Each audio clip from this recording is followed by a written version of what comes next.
നമസ്കാരം. എല്ലാവർക്കും പുതിയൊരു വീഡിയോയിലേക്ക് സ്വാഗതം. നമ്മൾക്ക് മാർക്കറ്റ് അപ്ഡേറ്റുമായിട്ട് ബാല സാറ് നമ്മളോടൊപ്പം ജോയിൻ ചെയ്യുന്നുണ്ട്.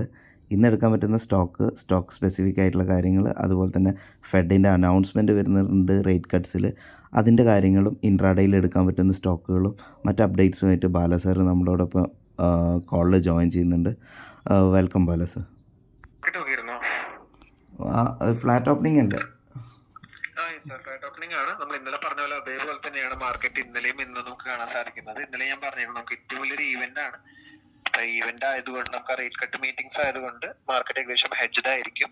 അപ്പൊ ഇന്നലെയും ഇന്നും നമുക്ക് ആ മാർക്കറ്റ് കൺസോളിഡേഷൻ ചെയ്യുമ്പോൾ നമുക്ക് ഉപയോഗിക്കുന്ന സ്ട്രാറ്റജീസ് അങ്ങനെ ചെയ്യുന്ന മുന്നേ നമ്മൾ ലീഡ് കിട്ടുന്ന ആൾക്കാർ പ്രോഫിറ്റിലാവാനുള്ള നല്ല ചാൻസ് ആണ്. ഇന്നും മാർക്കറ്റ് കൺസോളിഡേഷനിലാണ് നല്ല ചാൻസ് ഉള്ളത്. അപ്പൊ ഇന്ന് നമുക്ക് കൺസോളിഡേഷൻ ആകുമ്പോഴുള്ള മാർക്കറ്റ് ഓപ്ഷൻ സ്ട്രാറ്റജീസ് നമ്മൾ യൂസ് ചെയ്ത് കഴിഞ്ഞാൽ നമുക്ക് ഇനിയും പ്രോഫിറ്റ് ജനറേറ്റ് ചെയ്യാൻ സാധിക്കും സാർ. പിന്നെ 4 വർഷത്തിന് ശേഷം ആദ്യമായിട്ടാണ് നമുക്ക് റേറ്റ് കട്ട് എന്നുള്ള ഒരു കാര്യം വരുന്നത്. റേറ്റ് കട്ട് വരുമ്പോൾ തന്നെ നമുക്കറിയാം ഇനി മാർക്കറ്റിലോട്ട് ഫണ്ടമെന്റലി ഒരു നല്ല മണി ഇൻഫ്ലോസ് ഉണ്ടാവുന്നുള്ള സിറ്റുവേഷൻ ആണ്. അപ്പോ ഇനി മാർക്കറ്റ് ഫണ്ടമെന്റലി നമുക്ക് മുന്നോട്ട് ഇനി ബുള്ളിഷ് ആയിട്ട് പരിഗണിക്കാൻ ഉള്ള ഒരു മൊമെന്റ് ഇന്ന് രാത്രി 11:30-ക്കാണ്. 11:30-ക്ക് റേറ്റ് കട്ട് പ്രഖ്യാപനം ഉണ്ടാവും. 12 മണിക്ക് കോൺഫറൻസ് ഉണ്ടാവും. നമുക്ക് അവരുടെ ഫെഡിന്റെ ഒരു പ്രസ് കോൺഫറൻസ് ഉണ്ട്. അപ്പൊ ഫോർവേഡ് ഗൈഡൻസ് നമുക്ക് ലഭിക്കുന്നതാണ്.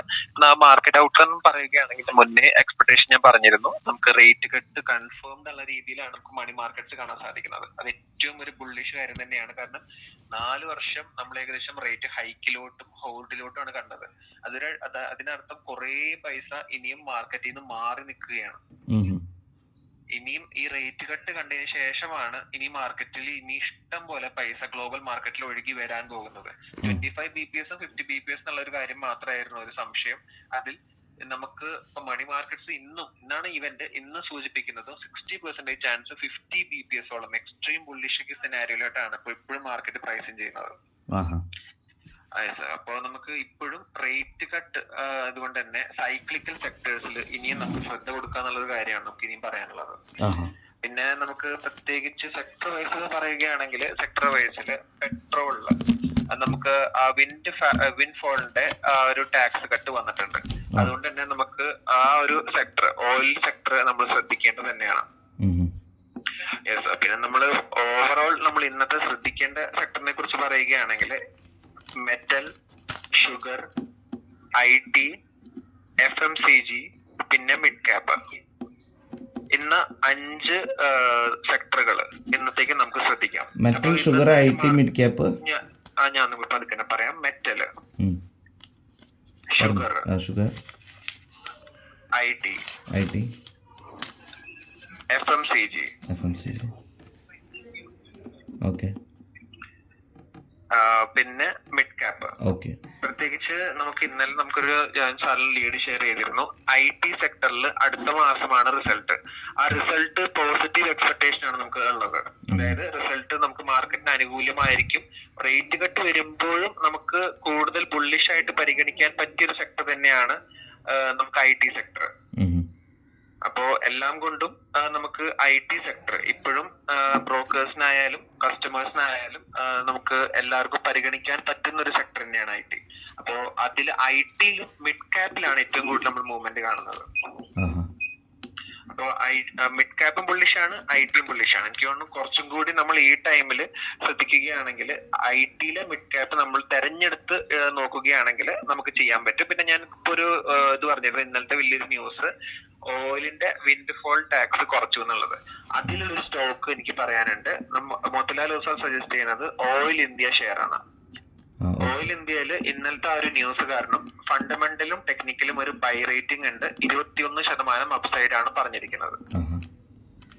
അപ്പോ അത്തരമാണ് നമ്മളുടെ ഗ്ലോബൽ മാർക്കറ്റ് ഔട്ട്ലുക്ക്. നമുക്ക് ഇന്നത്തെ അതായത് ഇന്നത്തെ ഗ്ലോബൽ മാർക്കറ്റ് ഔട്ട്ലുക്കിനെ കുറിച്ച് പറയുകയാണെങ്കിൽ ടോട്ടലി നമ്മളിപ്പോ യൂറോപ്പ് 25 BPS കട്ട് അനൗൺസ് ചെയ്ത് കഴിഞ്ഞു. ചൈന 50 BPS ഈ ഒരു മാസം അനൗൺസ് ചെയ്തിട്ടുണ്ട്. ഇനിയിപ്പോ US കൂടി ഒരു 50 BPS ആണ് മാർക്കറ്റിൽ കാണാൻ സാധിക്കുന്നത്. 25 BPS ആണ് ഇപ്പോ അറ്റ്ലീസ്റ്റ് നമുക്ക് പ്രതീക്ഷിക്കാൻ സാധിക്കുന്നത്. ശേഷം ഇനി ബാക്കിയുള്ളത് നമ്മളുടെ ഇന്ത്യ തന്നെയാണ്. അപ്പൊ നമുക്ക് ഗ്ലോബൽ മാർക്കറ്റ് എല്ലാവരും റേറ്റ് കട്ട് അനൗൺസ് ചെയ്യുന്ന ഒരു നിമിഷത്തിൽ അടുത്ത ഒരു റേറ്റ് കട്ട് വാരത്തിൽ ഹൈ എക്സ്പെക്ടേഷൻസ് ഉണ്ടാവും. ഇന്ത്യയും നമുക്ക് റേറ്റ് കട്ട്സിനുള്ള ഒരു മൂവ്മെന്റ് ആയിട്ട്. അപ്പോ പിന്നീട് നമുക്ക് പറയാനുള്ളത്, ഇപ്പൊ മാർക്കറ്റ് എല്ലാം നോക്കും നമ്മളൊരു ഇന്നത്തെ ഒരു ഫസ്റ്റ് ഹാഫ്, ഈ വർഷത്തെ ഫസ്റ്റ് ഹാഫ് കഴിഞ്ഞിട്ടുണ്ട്. അപ്പൊ ഇനി നമ്മൾ ഫോർവേഡ് ലുക്കിംഗ് ആയിട്ടാണ് മാർക്കറ്റ് നോക്കുന്നത്. ഇനി സെക്കൻഡ് ഹാഫ് എങ്ങനെ ഉണ്ടായിരിക്കും, നെക്സ്റ്റ് ഇയർ ഇങ്ങനെ ഉണ്ടായിരിക്കും എന്നാണ് ഇപ്പൊ എല്ലാ ഫണ്ട് മാനേജേഴ്സിന്റെ ഒരു സംസാരം, എല്ലാം ചർച്ചകൾ. കാരണം മാർക്കറ്റ് ഭയങ്കര ഫോർവേഡ് ലുക്കിംഗ് ആണ്. ഇപ്പോഴത്തെ കാര്യങ്ങൾ, ഇപ്പോഴത്തെ വന്നതൊക്കെ നമ്മൾ ന്യൂസ് വരുമ്പോഴൊക്കെ നമ്മൾ പ്രോഫിറ്റ് ബുക്ക് ചെയ്തു പോവുകയാണ്. അതുകൊണ്ട് തന്നെ നമ്മൾ അടുത്ത വർഷത്തെ കാര്യങ്ങളൊക്കെ നമ്മൾ ഇപ്പോഴേ നമ്മൾ സംസാരിച്ച് ഇപ്പോഴേ നമ്മൾ വാങ്ങി അവര് ബുള്ളിഷ് ആവുമ്പോൾ നമ്മൾ പ്രോഫിറ്റ് ബുക്ക് ചെയ്യുന്ന ഒരു സിനാരിയോയിലാണ് ഇപ്പൊ ഫണ്ട് മാനേജേഴ്സിന്റെ ഒരു പൂർണ്ണ ഡിസ്കഷൻ നമുക്ക് കാണാൻ സാധിക്കുന്നത്.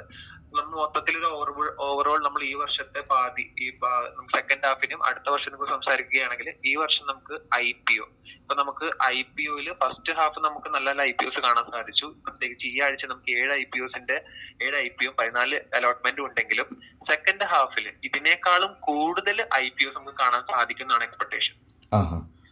അപ്പൊ നമുക്ക് IPO എന്നുള്ളപ്പോ ഗെയിം കണ്ടില്ല. അപ്പൊ നമുക്കിപ്പോ IPO എന്ന് പറയുന്നത് നമുക്ക് നല്ല IPOs ആണെങ്കിൽ നമുക്കിപ്പോ ബജാജ് ഹൗസിംഗ് ഒരാഴ്ചയിൽ തന്നെ നമ്മൾ അപ്ലൈ ചെയ്തവർക്ക് ഇപ്പൊ 12-ാം തീയതി ആണെന്ന് തോന്നുന്നു നമുക്ക് ഈ ഒരു ഡേറ്റ് ഉണ്ടായിരുന്നു. 13-ാം തീയതി തന്നെ അവർക്ക് അലോട്ട് ആയിട്ട് കിട്ടിയിട്ടുണ്ടെങ്കിൽ 16-ാം തീയതി ലിസ്റ്റിംഗ് ആയിരുന്നെങ്കിൽ ഒരാഴ്ചക്കുള്ളിൽ അവരുടെ എമൗണ്ട് ഡബിൾ ആയിട്ടുണ്ടാവും, അല്ലെങ്കിൽ റീഫണ്ട് ലഭിച്ചിട്ടുണ്ടാവും.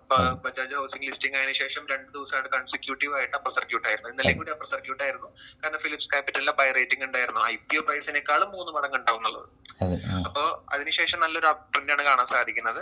നിലവില് നമ്മൾ ഇപ്പോ മേജർ IPOs ആയിട്ട് ഇനി ഏറ്റവും വലിയ IPOs ആയിട്ട് സെക്കൻഡ് ഹാഫിൽ കാത്തിരിക്കുന്നത് ഹ്യുണ്ടായും LG ആണ്. പിന്നെ കൂടാതെ ഇന്നലെ നമുക്ക് വലിയൊരു അനൗൺസ്മെന്റ് ഉണ്ടായിരുന്നു, NTPC ഗ്രീൻ ചെറിയൊരു പ്രൈസ്, അതായത് 20-30 രൂപയുടെ പ്രൈസിലാണ് ഈ ഷെയർ പ്രൈസിന്റെ ഒരു ഇഷ്യൂ പ്രൈസ് പറഞ്ഞിരിക്കുന്നത്. പക്ഷെ അവരും 5,000 കോടിന് മേലെ ഒരു വലിയ IPO ആയിട്ട് തന്നെയാണ് ഇറങ്ങുന്നത്. അപ്പോ നമുക്ക് എന്തായാലും ഈ ചെറിയ പ്രൈസ് ആയതുകൊണ്ട് ചിലപ്പോൾ വലിയ എമൗണ്ടിലായിരിക്കും നമുക്ക് ഇറങ്ങുന്നത്. അതുകൊണ്ട് ഇന്ന് മുതൽ ഷെയർ ഹോൾഡേഴ്സ് നമുക്ക് മാർക്കറ്റിന്റെ പൂർണ്ണ ശ്രദ്ധ NTPC എന്നുള്ള ഓഹരിയിൽ കൂടി ആയിരിക്കും.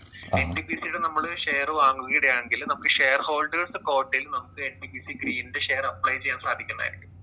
ഇതൊക്കെ എല്ലാവരും സംസാരിച്ചു തുടങ്ങിയിട്ടില്ല. ഇന്നലെ മാർക്കറ്റ് ഒരു ഏകദേശം ഇന്നലെ ഒരു പോസ്റ്റ് മാർക്കറ്റിലാണ് ഇത്തരം ഒരു നമുക്ക് ന്യൂസ് ലഭിച്ചിട്ടുണ്ടായത്. അപ്പൊ എല്ലാവരും ഇനിയും അറിയാൻ തുടങ്ങുന്നതിനേക്കാളും മുന്നേ ഈ സാറിനോട് ഈ ഒരു കാര്യങ്ങൾ നമ്മൾ ഷെയർ ചെയ്യുകയാണ്. NTPCയുടെ ഷെയർ നമ്മൾ ഇപ്പോഴേ വാങ്ങിയിടുകയാണെങ്കിൽ ഇനി NTPCയിലെ ട്രെൻഡ് റാലി ഇപ്പൊ ഒരു നല്ല ബൈ റേറ്റിംഗ് ആണ്. കാരണം 20-30 രൂപയുടെ കാര്യമല്ലേ ഉള്ളൂ നമുക്ക് ഷെയർ. പക്ഷെ അത് വാങ്ങി വരുമ്പോൾ IPO അലോട്ട് ചെയ്ത് വരുമ്പോൾ നല്ല ഓവർ സബ്സ്ക്രിപ്ഷൻ ഉണ്ടാവും. 230 ഷെയർ ആയതുകൊണ്ട് കിട്ടാൻ പാടായതുകൊണ്ട് തന്നെ എല്ലാവരും ഷെയർ ഹോൾഡേഴ്സ് കോട്ടയാണ് നമുക്ക് എയിം ചെയ്യുന്നത്. നമുക്ക് retail HNI share holders category ഉണ്ടല്ലോ. അപ്പൊ അങ്ങനെ നമുക്ക് കൂടുതൽ നമുക്ക് IPO ലിസ്റ്റിംഗ് ചാൻസ് കൂട്ടാനുള്ള ചാൻസ് ആണ്. അപ്പോ നമുക്ക് അപ്പൊ ഇപ്പോഴത്തെ ഒരു മേജർ ബസ്സും തരംഗവുമായിട്ട് IPO നിൽക്കുന്നതുകൊണ്ട് തന്നെ അതിനെ കുറിച്ചുള്ള ഒരു ഡീറ്റെയിൽസ് ആണ് നൽകിയത്. പിന്നെ നമുക്ക് ഇന്നത്തെ സെക്ടർ സ്റ്റോക്കുകൾ ഞാൻ പറഞ്ഞു, പ്രത്യേകിച്ച് ഓയിലിന്റെ ന്യൂസ് ഉള്ളതുകൊണ്ട് ഓയിൽ ഇന്ത്യ ഷെയർ ശ്രദ്ധിക്കാനും ഞാൻ പറഞ്ഞിരുന്നു. ഇന്ന് നമുക്ക് കുറച്ച് ഇൻട്രാഡേ വാച്ച് ലിസ്റ്റിനെ കുറിച്ച് സംസാരിക്കാം. പ്രത്യേകിച്ച് നമുക്ക് ഇൻഡെക്സിൽ വലിയ മൂവ്മെന്റ് ഉണ്ടാവില്ലല്ലോ. ഇൻഡെക്സിൽ വലിയ മൂവ്മെന്റ് ഉണ്ടാകാത്തതുകൊണ്ട് തന്നെ ഇന്ന് നമ്മൾ ശ്രദ്ധിക്കുന്ന 4 ഓഹരികളാണ്. ഒന്ന് മാരിക്കോ,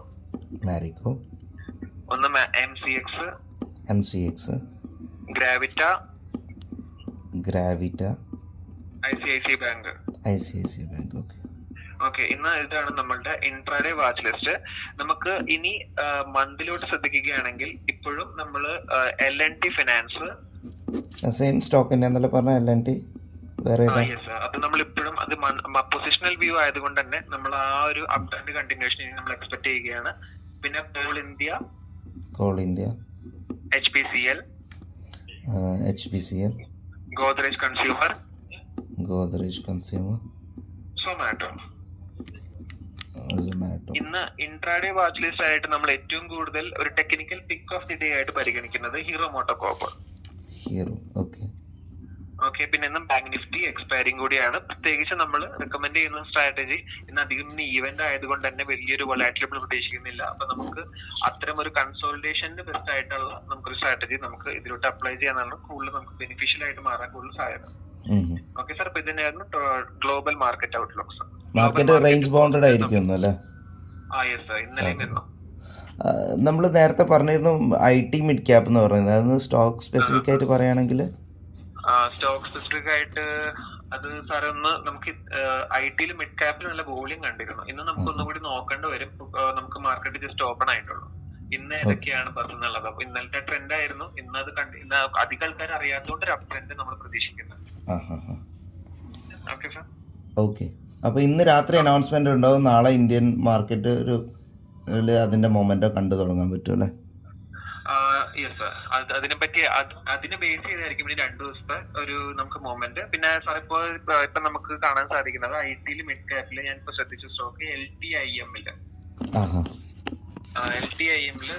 ഒന്ന് രാഡറിൽ വെച്ചോളൂ. പിന്നെ നമുക്ക് ആ ഒരു അതായത് IT സെക്ടറിൽ മിഡ് ക്യാപ്പിൽ ഒന്ന് ശ്രദ്ധ കൊടുത്തോളൂ. നമുക്ക് അതിലൊരു നല്ല മൂവ്മെന്റ് ഇനി മുന്നോട്ടും കാണാൻ സാധിക്കുന്നതായിരിക്കും. കാരണം ഒരു പൊസിഷണലി ബയാസ് ആയിട്ട് IT സെക്ടർ ഏറ്റവും ഫ്രണ്ടിലാണ് നിൽക്കുന്നത്.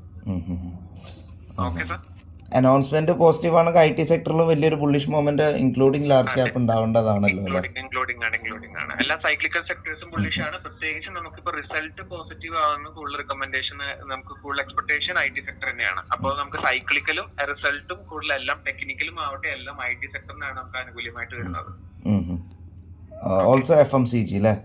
FMCG നല്ല പെർഫോമൻസ് നൽകുന്നുണ്ട്. റീസെന്റ് ആയിട്ട് ഫാർമ നല്ല ഗെയിൻ കൊടുത്തിട്ടുണ്ടായിരുന്നു. ഫാർമേന്റെ ഇപ്പോഴത്തെ വ്യൂ എന്തായിരുന്നു? ഫാർമയുടെ നമുക്ക് GST കുറച്ചിട്ടുണ്ട് 12% നിന്ന് 5%. പ്രത്യേകിച്ച് ക്യാൻസർ പേഷ്യൻസിന്റെ ആ ഒരു GST കുറക്കുന്ന ന്യൂസിലാണ് നമുക്ക് ഇത്രയൊരു മൂവ്മെന്റ് കാണാൻ സാധിക്കുന്നത്. അതുപോലെ തന്നെ ബാങ്കിങ് സെക്ടറിൽ ചെറിയ രീതിയിൽ ഒരു നെഗറ്റീവ് ആണ് കുറച്ചായിട്ട് നിൽക്കുന്നുണ്ട്, including bank and bank PSU. അതിപ്പോൾ ഇനിയിപ്പോൾ ഈ അനൗൺസ്മെന്റ് വരുന്നതിന്റെ ഇതിൽ ഒരു പോസിറ്റിവിറ്റി കാണാൻ സാധിക്കുമോ? എന്താണ് വ്യൂ? ബാങ്ക് നിഫ്റ്റി അല്ല ഞാൻ പറയുന്നത്, അതായത് okay bank Nifty okay index okay ശരി പറഞ്ഞോളൂ. നമുക്ക് സൈക്ലിക്കൽ സെക്ടറിൽ വരുന്ന IT അല്ലാണ്ട് കൂടാതെ വരുന്ന ഒരു സെക്ടറും കൂടിയാണ് നമുക്ക് ഈ ഫിനാൻഷ്യൽ സർവീസസ് സെക്ടർ. അപ്പൊ അതും കൂടി നമുക്ക് ബുള്ളിഷ് ആയിട്ട് പരിഗണിക്കാം. പക്ഷെ റിസൾട്ട് എക്സ്പെക്ടേഷൻ കുറച്ചും കൂടി ഇപ്പോൾ നമുക്ക് മോത്തിലാലിന്റെ സൈഡിൽ നിന്ന് കൺഫർമേഷൻ ഉള്ളത് IT സൂചികയ്ക്കാണ്. അതല്ലേ. അതുപോലെ തന്നെ ഈ പബ്ലിക് സെക്ടർ അണ്ടർടേക്കിങ്സിലും ഇപ്പോൾ കുറച്ചായിട്ടൊരു നെഗറ്റീവ് മൊമെന്റ് ആണ് പോകുന്നതല്ലോ. നല്ലൊരു പ്രോഫിറ്റ് ബുക്കിംഗ് PSU സ്റ്റോക്കുകളിൽ ഇപ്പൊ കണ്ടിട്ടുണ്ട്. റെയിൽവേ കാരണം ഇപ്പൊ നിറച്ച് വോളിയം നമുക്ക് IP സ്റ്റോക്സിലായാലും മറ്റേ ഇപ്പോഴത്തെ ഉള്ള പെട്ടെന്ന് നമുക്ക് സെക്ടർ റൊട്ടേഷൻസ് കാണാൻ സാധിക്കുന്നുണ്ട്. അപ്പൊ അതിലോട്ടാണ് ഇപ്പൊ നമുക്ക് ഉള്ളത്. പക്ഷെ കുറച്ചും കൂടി കഴിഞ്ഞാൽ നമുക്ക് നല്ലൊരു സപ്പോർട്ട് ലെവൽ എത്തുമ്പോൾ അതിലോട്ട് നമുക്കൊരു ബുള്ളി സെന്റിമെന്റ്സ് കാണാൻ സാധിക്കും. പക്ഷെ നിലവിൽ ഞാൻ ഈ പറഞ്ഞ നമുക്ക് ഇപ്പോഴത്തെ പോസിറ്റീവ് ആയിട്ടുള്ള സ്റ്റോക്ക് സെക്ടറുകളില്ലേ IT FMCG എന്ന സെക്ടറിലാണ് ഇപ്പൊ നിലവിൽ വോളിയം ഉള്ളത്. റെയിൽവേ സെക്ടറിൽ ഈ റീറ്റെയിലേഴ്സിന്റെ ഫേവറേറ്റ് ആയിട്ടുള്ള സെക്ടേഴ്സ് ആണ് ഇപ്പോൾ സ്റ്റോക്ക് സ്പെസിഫിക് ആയിട്ട് പറയുകയാണെങ്കിൽ IRFC, അതുപോലെ തന്നെ റെയിൽവേ എല്ലാ സ്റ്റോക്സും അതിലൊക്കെ ഒത്തിരി എടുത്തു വെച്ചവരുണ്ടാവും നമ്മുടെ സൈഡിൽ നിന്നും. ഇപ്പോൾ IRFC അതുപോലെ തന്നെ നമ്മുടെ റെയിൽവേന്റെ കുറേ സ്റ്റോക്സ് ഉണ്ടല്ലോ, IRCTC അതുപോലെ തന്നെ ഉള്ള സ്റ്റോക്സ്. അപ്പോൾ അതിനിപ്പോൾ എന്താ അതിലെ ഒരു വ്യൂ എന്താ ഉള്ളത്? മോത്തിലാലിൻ്റെ റെക്കമെൻഡേഷൻ പ്രകാരം ഉണ്ടായിരുന്ന ആ ക്രോണോളജിക്കൽ ഓർഡർ പ്രകാരം നോക്കുമ്പോൾ ഡിഫൻസ് അത് കഴിഞ്ഞിട്ട് റെയിൽവേക്കൊക്കെ ഒത്തിരി ഇമ്പോർട്ടൻസ് കൊടുക്കുന്നുണ്ട്. അപ്പോൾ ലോങ് ടേമിൽ ഹോൾഡ് ചെയ്യുന്നതുകൊണ്ട് കുഴപ്പമുണ്ടാവില്ല അല്ലേ? നമുക്ക് ലോങ് ടേമിലോട്ട് അത് നമുക്ക് ബൈ ഓൺ ഡിപ്സിലോട്ടാണ് പരിഗണന. Okay thank you for your valuable information. Thank you so much. ഈ ഒരു കോൾ നിങ്ങൾക്ക് ഒത്തിരി ഇൻഫോർമേറ്റീവ് ആയി എന്ന് കരുതുന്നു. വീഡിയോ ഇഷ്ടപ്പെട്ടെങ്കിൽ തീർച്ചയായിട്ടും ലൈക്ക് ചെയ്യുക. നിങ്ങളുടെ വിലയേറിയ അഭിപ്രായങ്ങളും നിർദ്ദേശങ്ങളും കമൻറ്റിൽ എഴുതി അറിയിക്കുക. അതിനോടൊപ്പം തന്നെ നമ്മുടെ ഇൻസ്റ്റഗ്രാം പേജ് ഒന്ന് ഫോളോ ചെയ്യാൻ വേണ്ടി റിക്വസ്റ്റ് ചെയ്യുന്നുണ്ട്. എന്ത് സംശയം ഉണ്ടെന്നുണ്ടെങ്കിൽ താഴെ കൊടുത്തിട്ടുള്ള വാട്സപ്പ് നമ്പറിൽ ബന്ധപ്പെടാൻ മടിക്കേണ്ട. Thank you so much for watching. Have a great day.